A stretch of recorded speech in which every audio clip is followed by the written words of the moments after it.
बोलिए श्री सदगुरुदेव की। सदगुरु श्री कबीर साहिब की। विश्व वंदनीय संत सम्राट बंदी छोर सदगुरु श्री कबीर साहब जी, मेरे हृदय मंदिर के आराध्य परम पूज्य सदगुरु श्री महान साहब जी, पूजा करने के योग सभी संत समाज। सदगुरु श्री कबीर साहब जी का हृदय बहुत पवित्र था, किसी का बुरा नहीं सोचते थे साहब।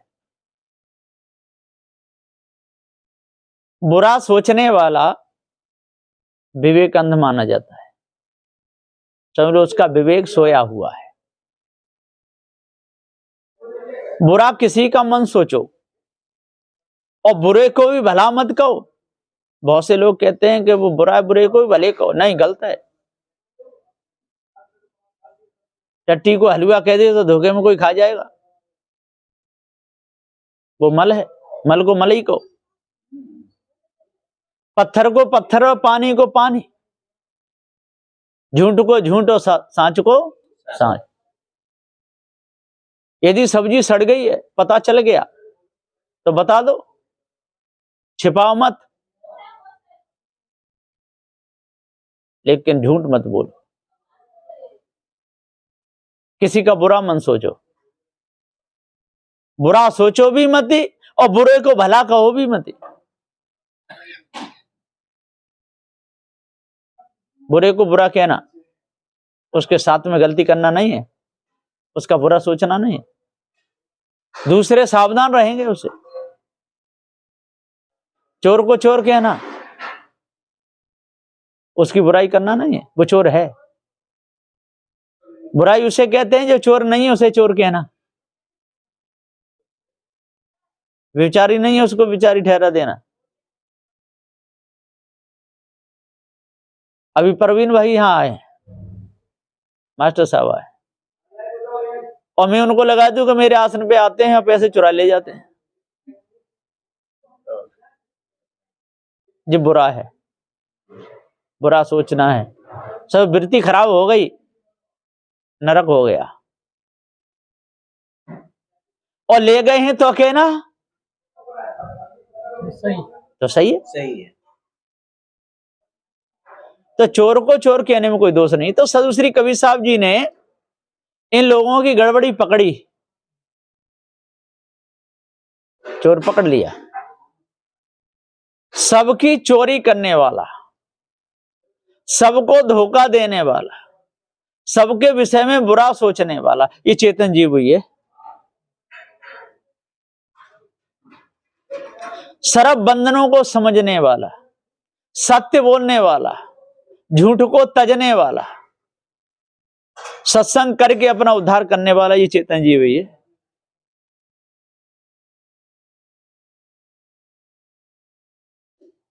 मछली मारने के लिए जा रहा है, कांटा साथ में ले जा रहा है,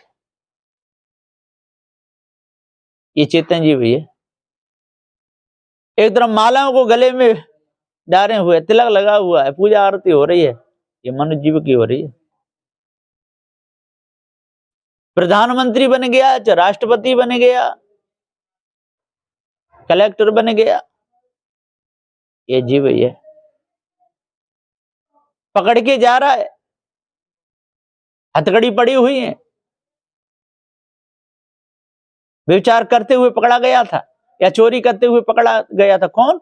ये चेतन जीव। एक जीव नहीं, अनेकों जीव हैं। जिसने सुधार कर लिया उसका मान हो रहा है, जिसने बिगाड़ किया उसका अपमान हो रहा है।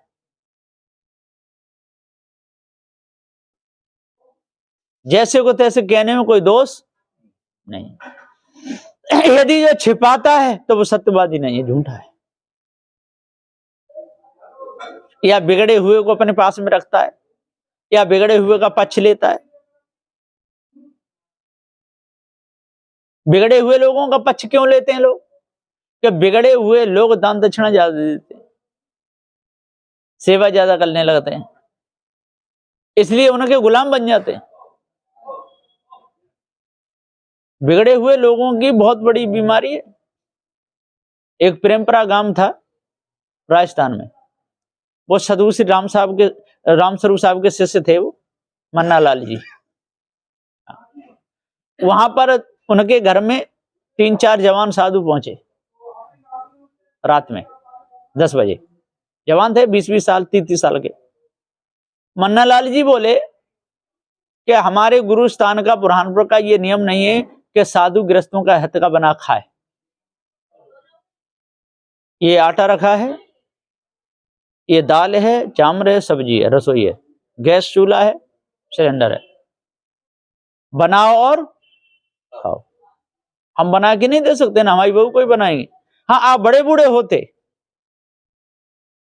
तो हम आपकी सेवा में हमें स्वयं बना देते, खिला देते सब कुछ, लेकिन आप जवान हैं, शुद्धता से उपदेश दो, शुद्धता का खाओ। हमारी बहुएं हैं, इनके 2-2 3-3 बच्चे भी हैं। कोई बच्चा टट्टी कभी कर देता है, कोई पेशाब कर देता है, हाथ शुद्ध नहीं हो पाते हैं, गृहस्थी का मामला है। आप हैं साधु, साधु को अपने हाथ से ही भोजन बना के खाना चाहिए, ये नियम है। और जो साधु भक्तों के जहां बना हुआ खाता है और हाथ पैर चलते हैं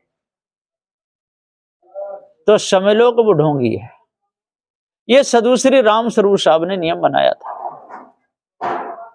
है ना। बड़े बूढ़े संत हैं, आए हैं, उनकी सेवा करो, कपड़े भी धो दो, भोजन बना के दे। नया है साहब जी आपके लिए आसन, ये सब चीज सब सुविधा है। आटा ले बनाओ खाओ, कहीं कबीर कायर से आओ और आटा ले बनाओ खाओ। कहीं कहीं भक्त भी कहने लगते कि देखो भाई हमारे घर का खा लो तो ठीक है। एक बार मैं गया, भगत जी बुलाया था, गया कि आलू के परांठे बन रहे हैं साहब जी खा लो। मैंने देखो हमारा नियम है, मैं बुढ़ा नहीं हूं, अभी बुढ़ा हो जाऊं तो खूब खिलाना, अभी मैं जवान हूं। मेरे को 2 आलू दे दो, उबाल लूंगा, 1 रोटी भर के सेक के खा लूंगा। कि नहीं ये नियम नहीं है। मैंने आपका नियम नहीं है तो फिर हमारा भी नियम नहीं है। मैंने बैठा उपदेश सुना देता हूं, बैठ के उपदेश सुना। फिर उनकी जो बुआ थी जो वो आई बुलाने से, बस आई, अरे साहब जी आए, भोजन कराए कि नहीं? कि वो तो कहते हैं कि हम आपका बना हुआ नहीं खाएंगे। कि ऐसी बात नहीं है कि बना हुआ नहीं खाएंगे, वो नियम है बुरहानपुर का कि साधु अपने हाथ से बना के खाए। उनको सामान दो, तब उन्होंने सामान दिया। मैंने एक ही परांठा बनाया, वो आलू मैंने मिर्च और नमक डाल के और भर के बेल के तभी बटा रहे 2 से के खा लिया, 5 मिनट नहीं लगी, है ना। तो तो उन मन्ना लाल जी के जहां पहुंचे, उन्होंने अपने हाथ से बनाओ और खाओ। हाँ, बड़े बूढ़े होते तो हम सेवा करते, देखो गैस चूल्हा है ना, सिलेंडर है, सब चीज, कोई कमी ना। चूल्हा बनाओ तो लकड़ी से बना लो, न हमारे जहाँ आटे की कमी है ना कोई कमी है, और न बनाने वालों की कमी है, लेकिन हम बना के देंगे नहीं, क्योंकि बना के देना जवान नए नए साधुओं को बिगाड़ना है। और संसार में क्या होता है कि जो उनका घर का खाए ले, उनके हाथ वो साधु बड़ा अच्छे, और जो नहीं खावे तो उनके अंदर कुछ ऐसा रहता है, हो सकता है कि जे जातवाद मानते हो, ऐसे कहते। और जो जहां के भक्त हैं कंठीधारी, वो तो जानते हैं सब, वो तो पहले से व्यवस्था कर देते कि लो साहब ये बनाओ, और बना हुआ खाओ तो बना हुआ खा लो, कोई ये भी कह देता है, और बना के खाओ तो बना के खा लो। लेकिन मन्ना लाल जी नए साधु को अपना बना हुआ नहीं देते, तो भूखा सोए तो सो जा, हाँ, या बना के खा ले। आलस बस सोना, वो आप जानो। हमारे यहाँ किसी बात की कमी नहीं है, आटे की भी कमी नहीं है, जो भी खाओ आप, घी दूध सब रखा हुआ, हलवा पूड़ी जो बनाना है खूब खाइए, लेकिन हम बना के नहीं देंगे। अब तो उनका शरीर छूटेगा, 105 साल के हो गए थे, शरीर छूटेगा। तो ऐसे भक्त थे। तो साहब कहते हैं कि जिसको उपदेश लग गया उसको लग गया, और इसको नहीं लगा तो नहीं लगा, लगता भी नहीं। क्योंकि अहंकार अभिमान बढ़ारो, घटका चौका करो जियारो। जो अहंकार अभिमान को दूर कर सकता है वो घटके चौके को साफ कर सकता है, और जो अहंकार को दूर नहीं कर सकता है तो वो घटका चौका साफ नहीं कर सकता है। जो अपनी ही थाली साफ नहीं मच सकता है वो दूसरे की नहीं मिल पाएगा। जो स्वयं गंदगी में सोएगा उसको किसी की सेवा में लगा दो तो वह नरक बना देगा। जो गंदगी में सोता हो, जो सेवा नहीं करता हो, सफाई नहीं रखता हो, और उसको चाहे जवान हो चाहे बूढ़ा हो किसी की सेवा में लगा दो, बड़े बूढ़े कहें भैया सेवा करना, तो देख लेना 1 महीना बाद वहां उसके खाट के नीचे चारों इतना कचड़ा मचड़ा, इतना जाला फाला इतना निकलेगा, गंदगी गंदगी बच जाएगी, है ना।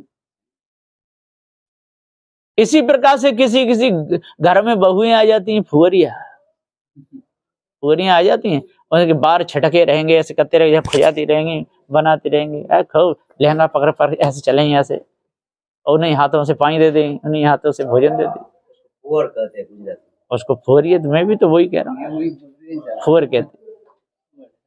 हाँ, तो जब फुहर नारी होती है तो उसके हाथ का खाना भी धर्म नहीं होता है।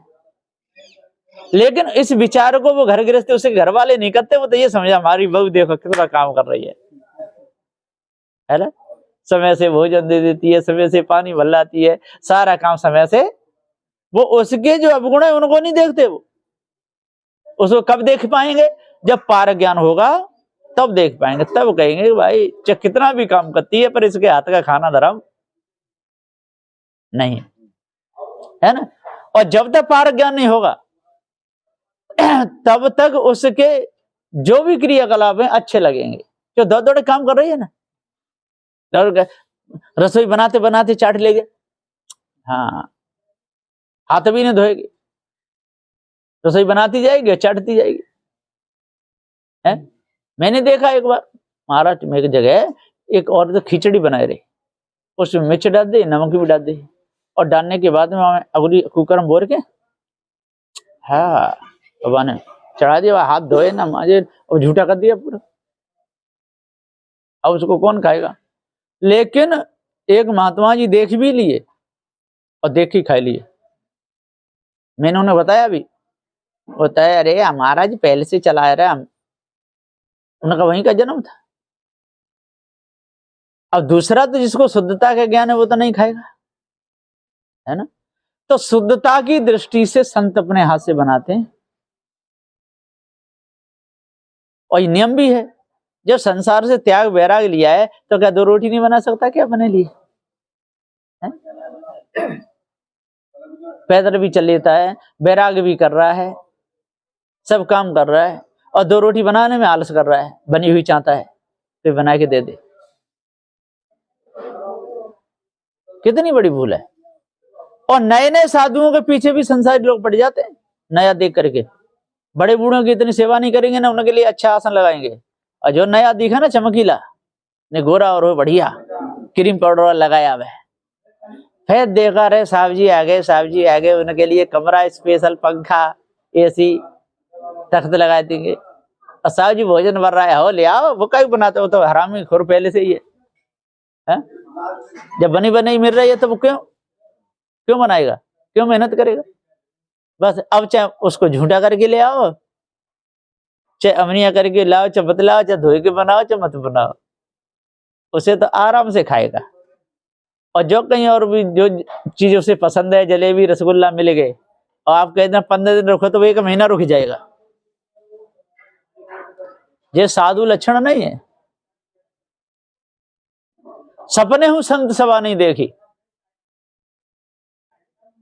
साधु तो कहीं भी जाएगा, कहेगा भाई हमारी मांग है, 1 मुट्ठी चाहे चावल दाल दे दो, चाहे रोटी आटा दे बनाए खा लेंगे।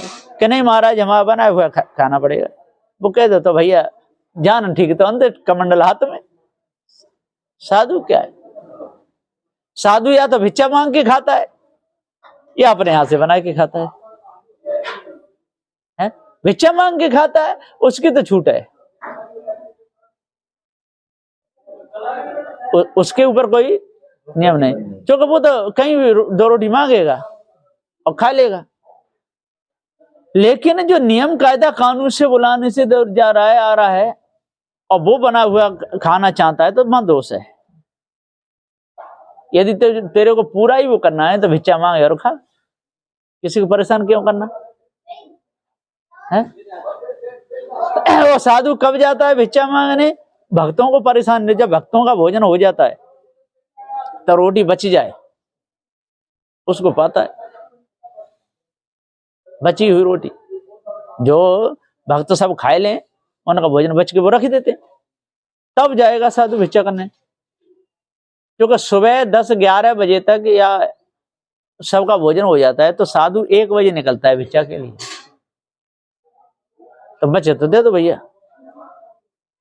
उनका किसी का हक नहीं छीनता है। और जो स्थानधारी है, कहीं रह रहे हैं, उनको भक्त लोग बुलाते हैं, बुलाने से जाते हैं, आते हैं, वो विस्ता भक्त करते हैं। इष्ट के अनुसार भक्त पूजा करता है, अपने पारस सिद्धांत का नियम है। और जितने भी मायावी गुरबा लोग हैं, पत्थरों की मूर्ति पूज रहे हैं, ये कर रहे हैं, है ना, ये भक्त अपनी भावना के अनुसार पूजा कर रहे हैं। पत्थरों की पूजा जो भक्त कर रहे हैं, अपनी भावना के अनुसार कर रहे हैं। वो तो जो बुनता ही नहीं, चलता नहीं, देखता भाता, उसमें जीव है ही नहीं, वो तो मुर्दा है। पत्थर क्या है? जीव बिना मुर्दा सकल। जीव के बिना वो पत्थर क्या है? मुर्दा है। तो भक्त अपनी भावना से पूजा करेगा, चाहे पान चढ़ा दे, सुपारी चढ़ा दे, चाहे अमृत चढ़ा दे, दूध चढ़ा दे, शराब चढ़ा दे। शराब भी चढ़ा देते हैं बहुत से शराबी लोग, सीधी मुंह में पी के मार देते हैं। हाँ, राम के पास कृष्ण के पास गए, और जब शराब पीते हैं ना, तो थैलिया में ऐसे छेद करते हैं, उसके मुंह में पिच मार देते हैं।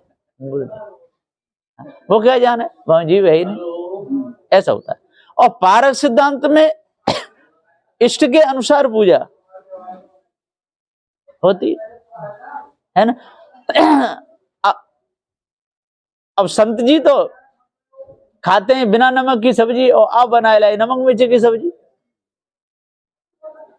तो यहां तो वो कहेंगे भैया हमको कहते पूछ के जाते, है ना। लेकिन अब हम तो ये नमक मिर्च खाते नहीं है। आपको अरे बहुत वैसा आदमी है, ये ठीक नहीं है, हमारा अपमान कर दिया। अपमान नहीं किया, अपमान तो आपने किया। पहले उनको ये नमक मिर्च, फिर वो कह देंगे, जैसे पूछो क्या खाओगे, तो वो कह देंगे जो आप खाओ सो हम खाए, छुट्टी होगी इसमें। फिर वो कहेंगे बेटा हम नमक मिर्च नहीं खाते, ऐसे नहीं खाते, तो उसके अनुसार बना दे, इष्ट के अनुसार। तो अपने पारस सिद्धांत में इष्ट के अनुसार है भोजन, और अपने निज के अनुसार है पूजा। इष्ट के अनुसार पूजा नहीं कर सकते, इष्ट के अनुसार पूजा नहीं कर पाओगे। भोजन हो जाए, भोजन है इष्ट के अनुसार, पर पूजा भक्त की। अब किसी ने, अब कोई गुरु या किसी ने कहते बेटा कि हाँ कि 1-1 लाख रुपया सबको भेंट चढ़ाए दे, है तो चढ़ा सकते हैं क्या? कितना भी धनी हो तब भी वो 1-1 लाख नहीं चढ़ाए। 1000 महात्मा होंगे तो 1-1 लाख में कितने? 100 लाख ज्यादा हो गए ना। हाँ, ये शक्ति अनुसार आपके पास में, आपकी जेब देख लो। एक मेरे आया, बोला साहब महात्मा को क्या चढ़ाए दूं बताए तू, बार बार कहे। मैं देख भैया अपनी जेब देख, अपने गुंजाइश देख, उसके अनुसार तू कर दे। कि नहीं आप बता दो वही चढ़ा दो, आप बता। तो मैंने ऐसा कर, मैंने जब तू मेरे अनुसार करना चाह रहा है तो कम से कम 1 करोड़ रुपया तो गुरु जी को चढ़ा दे, और 50-50 लाख रुपया सब संतों को चढ़ा दे। अरे साहब इतने कहा, हमारे पास तो 5000 रुपये। तो मैंने कि फिर उसी के अनुसार आ जा, अब आएगा ठिकाने पे। मैं तेरे पास 5000 रुपया है, उस हिसाब से देख ले अपना काम, किसी को पूछने की जरूरत नहीं। और ऐसे कहे कि जाके जेब में जाने कितने अरबों खरबों रुपया रखे होंगे, आप बताओ वही चढ़ा दो, आप बताओ वही चढ़ा दो। और फिर मैंने बताया था अभिमान गिर गया है, क्या चढ़ा पाएगा? तो सदगुरु श्री कबीर साहब जी पुकार कहते हैं ऐसा अभिमान कभी नहीं करना चाहिए। बोलो आपको क्या दूं, बहुत से मेरे पास भी आते हैं, हाँ साहब बताइए आपको क्या चढ़ाऊं, मैं समझता हूँ कि जिस बेचारा भोला भाला है, मैंने कुछ नहीं चाहिए, आप खुश रहो। तो भी उदार है सर, इतना बोल सकता है। हाँ। इतना बोल सकता है। मैंने कि आप चिंता मत करो, उसको उदारता नहीं कहते। उदारता ये कह के साहब जी कुछ बताइए, मेरे कुछ सेवा, हाँ जो भी यथा योग जो भी बने मैं भी कुछ करूंगा, ऐसा। ये नहीं कि जो भी बताइए, ऐसे नहीं, मेरे अनुसार कुछ सेवा बताइए। अरे कोई धन से सेवा करते हैं, कोई मन से सेवा करते हैं, कोई तन से सेवा करते हैं, है ना। अब जैसे किसी का धनी परिवार में जन्म होगा, उन्होंने कभी बेचारों में झाड़ू लगाया नहीं, है ना, तो उनसे कहते हैं झाड़ू लगा दो, तो वो पैसा किसी को देके झाड़ू लगवा सकते हैं, पर वो लगाएंगे नहीं, तो उन्हीं का लगाना है वो, है ना। एक बार एक वो आए जहाँ जयपुर के कलेक्टर साहब थे, बहुत बड़े, जहाँ आ गए तो बैठे, बहुत मोटा शरीर था, तो जहाँ आंगन में झाड़ू कौन लगाएगा, कौन लगाएगा, कौन खड़े, मैं लगाऊंगा जी, मेरी जिम्मेदारी है, ठीक है। वो उनने 4 नौकर बुला लिए, चकाचक कुर्सी बैठ जाते, बढ़िया तरह लगाना झाड़ू, पैसे, ठीक है, उन्होंने पूरी जिम्मेदारी ले ली, है ना। वो उसने ही लगाया, तुझे उन्हीं का माना जाएगा, हाँ, तो उन्हें करी है, उन्हें पैसे चाहे तो अब स्वयं लगाओ, चाहे पैसे दे करवा दो, बात एक है ना। और जो केवल कूदता कूदता रहे, करे कुछ नहीं, कहता कहता रहे, करे कुछ नहीं, तो उसके वाणी वचनों कोई ठिकाना नहीं। ऐसे लोग होते हैं, होता है, अभी होता है, हाँ अभी ऐसा काम होता है, चिंता मत करो, ये करवा दूंगा, ये चाहे 4 बजे उठे के ऐसा हो जाएगा, बस 8 बजे उठ रहा है, 10 बजे नहा गया रहा है, हाँ, कूद कूद करके फट डाले। तो सदबुद्धि जी पुकार के समझा दो, ये क्या होता है, ये कानों से सुनते हैं और मुख से पादते हैं। एकदम मुख से तो भोजन किया जाता है, किया जाता, भोजन का द्वार कौन सा है, मुख है, और पादने का द्वार कौन सा है, गुदा द्वार है। और जे लोग खाते हैं कान से, पादते हैं मुख से, बदबू बदबू करते हैं, पाद का कोई ठिकाना है, खोजने से मिलेगा कि कहते जो जितना ज्यादा पाद है उतना बड़ा आदमी है ऐसा होगा क्या, तो ऐसा नहीं होता है ना। कहते एक ब्रह्मचारी था, तो अपने गुरुजी से बोला, गुरुजी भूख लगी है, तो बेटा अंगा बनाए ले, कि कितने बना लो, जितने खावे बन 3 अंगा बनाए, तो कहते हैं कि लख योजन में अंगा डारो और 100 योजन जी ऊंचो है, और 3 पहे तो 3 खाएगो तो ऋषि को भूखो है।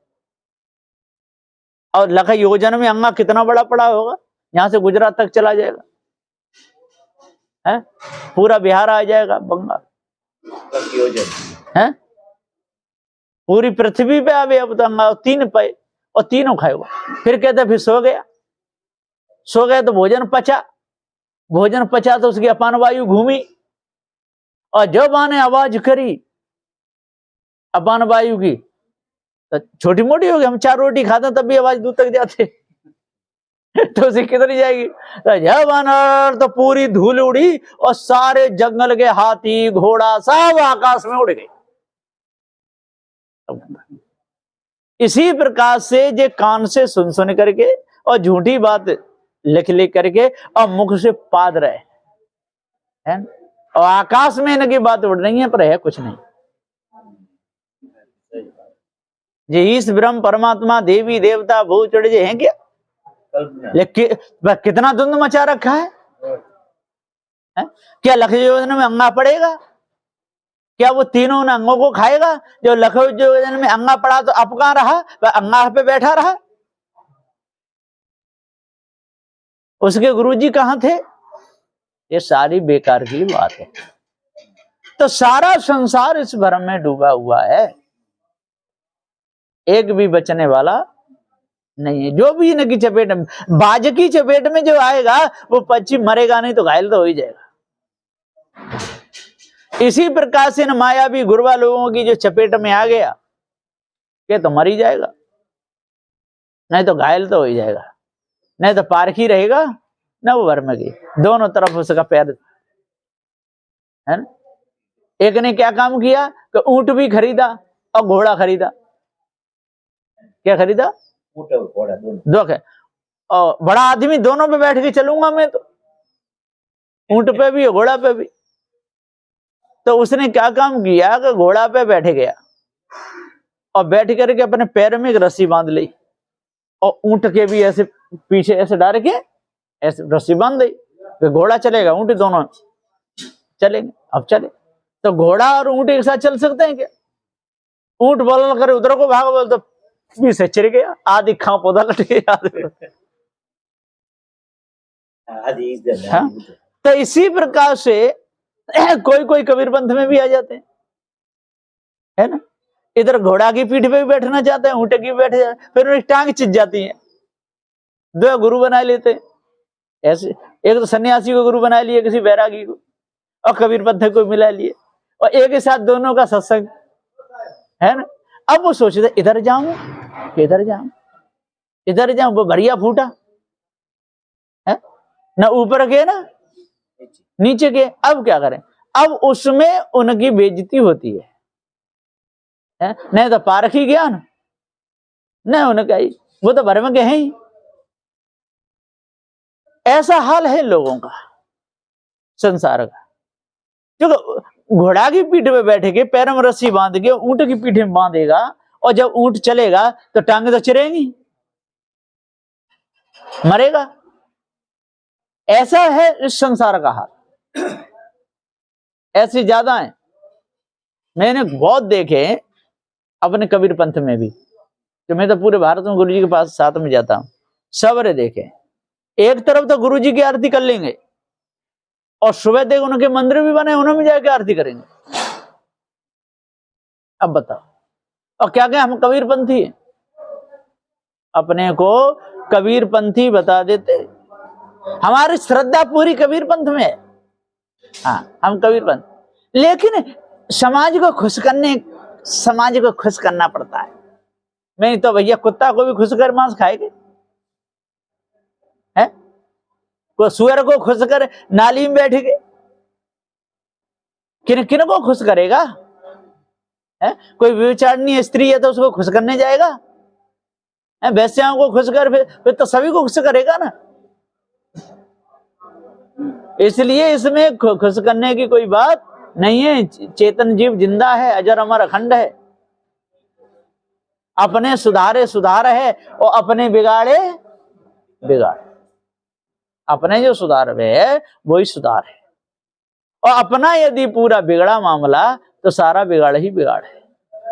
इसलिए मनुष्य को ध्यान देना चाहिए हर समय, हम कहाँ बैठे हैं, क्या बोलना चाहिए, है ना, कौन सी रहनी को धारण करना चाहिए, कौन सी को नहीं। ये हमको कहीं फंसा तो नहीं रहा है, कहीं भूल में तो नहीं डाल रहा। बहुत से लोग पूजा करके ले जाते हैं। मैंने आपको एक बार और भी बताया था, एक बालक साहब नाम के संत थे, रामत करके आए, रेलवे स्टेशन पे बैठे थे, उनके पास में बड़ा झोला भी था, चेला कोई नहीं था, ओम वाला नहीं, पारकी संत थे वो, आगरा उनका स्थान था। बैठे बालक साहब, अब एक भक्त आया, 500 रुपए भेंट चढ़ाए, 100 के खड़कड़े, एक हार चढ़ाया, एक मीठे का डिब्बा चढ़ा दिया। साहब जी मीठा पाए, हार को भक्त के गले में डाल दिए, पैसे रख लिए। साहब जी बहुत दिन में दर्शन हुए हैं, आपका नाम बालक साहब है क्या? आप सदगुरु श्री शीतल साहब के शिष्य हैं क्या? आप मुझे तो भूल गए होंगे, बहुत दिन पहले मिले थे क्या? हाँ, मेरा यहीं पास में ये घर है, मेरी बीवी बच्चे कंठी लेना चाहते हैं, आज रात को यहीं रुक लो, मैं पूजा करूंगा, शाम को सुबह चले जा। अब 500 रुपया चढ़ाए हैं, हार चढ़ाया है, मीठे का डिब्बा चढ़ाया है, पैर पकड़े हैं, तो भगत हो गया कि नहीं? पक्का पक्का होगा तभी तो ऐसा करेगा कि कच्चा करेगा। ठीक क्या, चलिए साहब जी घर पे चल दिया, झोला उठा लिया, लेके चल दिया। जंगल की तरफ पहुंचा, चारों ओर पेड़ थे कि यहाँ कहाँ थोड़ी दूर और है गुरु जी। पहुंच गए बीच जंगल में, जाके वहां डंडा निकाला,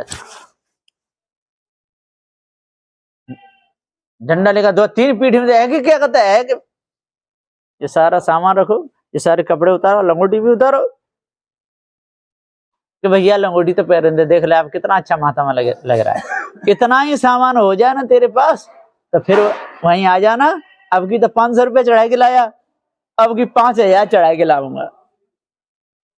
सब सामान ले गया, खाली लंगोटी में छोड़ गया। ऐसे होते हैं, बचना बहुत मुश्किल होता है। एक भगत था, गुरुजी जानते नहीं थे अपने, वो तो पक्का ही था, अच्छा था। गुरुजी के पास आया, पैर छुए, भेंट चढ़ाई, गुरुजी मेरा घर यहाँ है। गुरुजी बोले तेरे को हम जानते नहीं, तेरे से लेना देना नहीं, हम क्यों जाएंगे तेरे घर पे? कि नहीं गुरुजी आप जानते हैं मेरे पिताजी भक्त थे। कि तेरे पिताजी भक्त थे, तेरे पिताजी को जानता, तेरा पिताजी आता तो मैं जाता, तेरे को जानता ही नहीं, है ना? ऐसे नहीं जाते हैं हम लोग। फिर वो चला गया। मैंने कहा मैं जानता। गुरुजी बोला हट चुप, ये तेरा विषय नहीं, हम जानेंगे कहाँ जाएंगे, है ना? क्या तू जाए तो तू, तेरे जाने तो जा। गुरुदेव ने कहा तो कभी भी भूल में नहीं आना चाहिए। संसार में भूल छाई हुई है, सूरत फंसी संसार में, ताते पर को दूर। सूरत बांध स्थिर करो तो 8 पैर हजूर। हमारी सूरत कहां फंसी है? संसार में फंसी हुई, इसलिए हम लोग संसारी हो गए। और संसार से सूरत निकल जाए तो संसारी रहेगा? संसार तो रहेगा, पर संसार में रहने वाला संसारी नहीं रहेगा। संसार तो हमारे लिए भी है, संसार आपके लिए, सबके लिए। एक संसार में बंधा हुआ है, एक छूटा हुआ है। रस्सी आपके लिए भी है, रस्सी हमारे लिए भी है। एक रस्सी में बंधा हुआ है, एक छूटा हुआ है। जेल आपके लिए भी है, जेल हमारे लिए भी है। एक जेल में आ रहा है, जा रहा है, एक को आने जाने की अनुमति नहीं है। एक तो जेल में अंदर भी जा सकता है, अंदर से बाहर भी आ सकता है? और किसी किसी को अंदर जाने की अनुमति नहीं, और किसी किसी को बाहर घूमने की अनुमति नहीं। और कोई अंदर भी जा सकता है, घूम सकता है, बाहर भी आ सकता है। जेलर अंदर भी जा सकता है, बाहर भी आ सकता है। और जेली आ जाने की उसको स्वतंत्रता नहीं है, और जेलर को आने जाने की स्वतंत्रता है। ऐसा है। इसी प्रकार से इस संसार रूपी जेल में रहते हुए भी संत लोग स्वतंत्र हैं, कहीं भी आ सकते हैं, कहीं भी जा सकते हैं। लेकिन जेली जा नहीं सकता है। जो संसार में बता हुआ है, जाके 4 बेटे हैं, घर में बहू है, उसकी स्त्री सब है ना, अब कहीं 1 महीने के लिए कहीं जा रहे हो तो वो नहीं जाने देंगे, तो नहीं जाएगा। हाँ, पकड़ जा ही नहीं सकता है। अब उनके पुत्र वधू है, नए नया बेटा की शादी हुई है, अब वो बहू कहे कि मैं 1 महीना तक यात्रा पे जा रही हूँ, तो जाने देंगे उसके सास ससुर? है कि बेटा को जाने देंगे? कभी नहीं जानते। और साधु है तो साधु किसी के बंधन में नहीं है, साधु स्वतंत्र है। साधु कहीं भी आ सकता है, कहीं भी जा सकता है, कहीं बैठ सकता है। लेकिन चरित्रमान होना चाहिए, चरित्रहीन नहीं। विषय त्यागी होना चाहिए, राग से रहते होना चाहिए, रागी नहीं। मोह से अलग होना चाहिए, मोही नहीं। क्रोध से अलग होना चाहिए, क्रोधी नहीं। सतपथ को जानना चाहिए, अपने आप को जान करके भावबंधनों से छूटना चाहिए। जो अपने आप को नहीं जान पा रहा है, भावबंधनों का उसको ज्ञान नहीं है, धोखे में स्वयं फंसा हुआ है, दूसरों को धोखे में डाल रहा है, उसको पूरा ज्ञान नहीं। गंगा पे गंगा दास बन जाता है, यमुना पे यमुना दास बन जाता है। बैरागियों की महिमा गाने लगता है, सन्यासी में सन्यासी की महिमा गाने लगता है, उदासी में उदासी की महिमा गाने लगता है, कबीरपंथी में कबीरपंथी की महिमा गाने लगता है। उसका कोई ठिकाना नहीं। कहीं कबीर काके संग जरे हो बहु पुरुषों की नारी। एक लड़की थी, शादी करना चाहती थी, और जो भी लड़का आवे उसे कहते हाँ मैं आपको पसंद है। फिर दूसरा आवे उसको भी पसंद करते। अब कितनी बरातें आमी उनके लिए, है? उसके लिए कितनी बरातें आई और किने किने के साथ में जाई वो, है? जो जावे उसी से बिगड़ जाए। तो वैश्या है और कह के मैं पतिव्रता हूं, तो पतिव्रता हो सकती है? वैश्या पतिव्रता होगी? तो कहीं कबीर काके संग जरे हो बहु पुरुषन की नारी। बहु पुरुषों की नारी किन किन के साथ में जरेगी? इसी प्रकार से सब थिया पर मोहित होने वाला है, कहां पर उसका मन स्थिर होगा? नहीं हो सकता। सब भटके भटके मर जाएं पता नहीं पाते, सदगुरु की कृपा से अजर अमर हो। सारा संसार भटक रहा है, बड़बड़े ज्ञानी बड़बड़े ध्यानी भटक गए, विश्वामित्र जैसे भटक गए। विश्वामित्र महात्यागी थे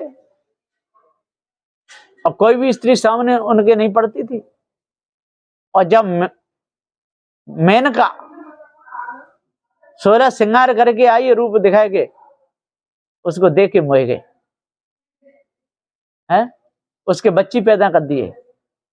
उसका नाम था, विश्वामित्र की बेटी का क्या नाम था? हाँ, बेटी का, मेनका तो पत्नी हो गई उनकी।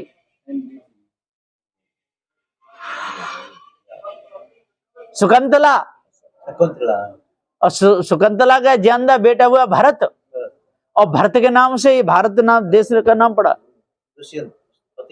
पति का नाम दुष्यंत, और दुष्यंत का बेटा भरत, और भरत के नाम से भारत नाम पड़ा। महात्यागी बिगड़ गया श्रृंगार को देख करके। इसी प्रकार से पारक सिद्धांत का ज्ञान होने में जिसकी जरा भी कमी रह गई, तो कहीं जाए उसको उत्तम व्यवस्था मिल जाए तो वो बिगड़ जाए, भूल जाएगा। असली गुरु को भूल करके और नकली की सेवा में लग जाएगा। क्योंकि असली तो बेचारे फटे फटाए कपड़ा पहने, कमंडल टूटा है उनका, खड़ामू भी ठीक नहीं, आसन भी ठीक नहीं, और नकली तो वो तो जाल डालेगा ना। और उसका सजे धजे मंदिर है, चमक दमक एकदम, अरे वहां कुछ नहीं, ये है, भूल जाएगा। पतंगा क्यों मरता है दीपक पर? दीपक ना जले तो क्यों जिंदा रहता है? दीपक जले तो लग लग के मर जाता है, क्योंकि वो उस रूप में आसक्ति है। पतंगे की आसक्ति रूप में है, इसलिए रूप में पतंगा मर जाता है। इसी प्रकार से जिसको निज का ज्ञान होगा, जिसको पारक ज्ञान हो गया, वो किसी की चमक में फंसेगा नहीं। और चमक में फंस रहा है तो पतंगा है। ऐसे ऐसे लोग होते हैं। एक तो मेरे पास आया, बोले महाराज आपके जब बुरहानपुर में आते हैं तो सही जगह भी नहीं मिलती सोने की। मैंने अच्छा, फिर वहां गए तो वहां तो इतनी व्यवस्था थी, इतना दिया, अरे वाह ऐसा क्या। मैंने ज्ञान कौन सा दिया? अब चुप, मैंने ज्ञान कौन सा पारक ज्ञान दिया? मैं एक शब्द गुरुदेव का था का अनंत विचार, और था के मुनिजन पंडिता वेद न पामे पार। वहां के रजाई और गद्दा है ना, और यहाँ की नंगी जगह बराबर है? नंगी जगह के बराबर नहीं है, क्योंकि जहां शुद्ध पवित्र संतों के पैर पड़ते हैं।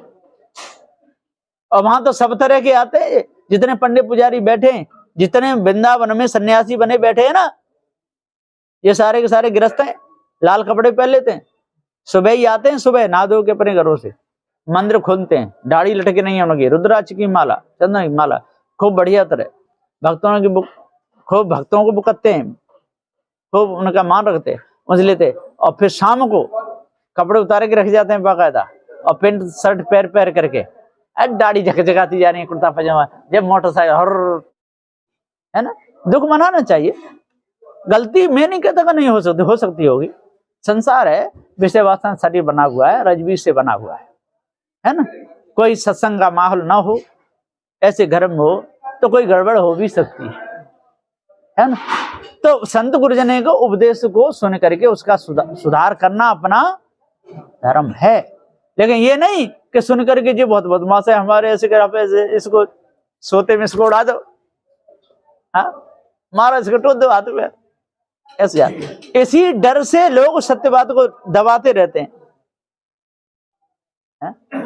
अरे जो भी होगा तो प्रारब्ध से होगा, प्रारब्ध का भोग भोग बिन कौन मिटैया है, कर्म टरे नहीं ज्ञानी, चेतन पुरुष अखंड जीव का विरल नहीं जानी। जब हमको सत्य का ज्ञान हो गया, जब पार की सदगुरु श्री कबीर साहब जी का सत्संग बीजक मिल गया, वर्तमान में पार की संत मिल गए, जड़ चेतन का उन्होंने ज्ञान बता दिया, फिर भ्रम का आएगा,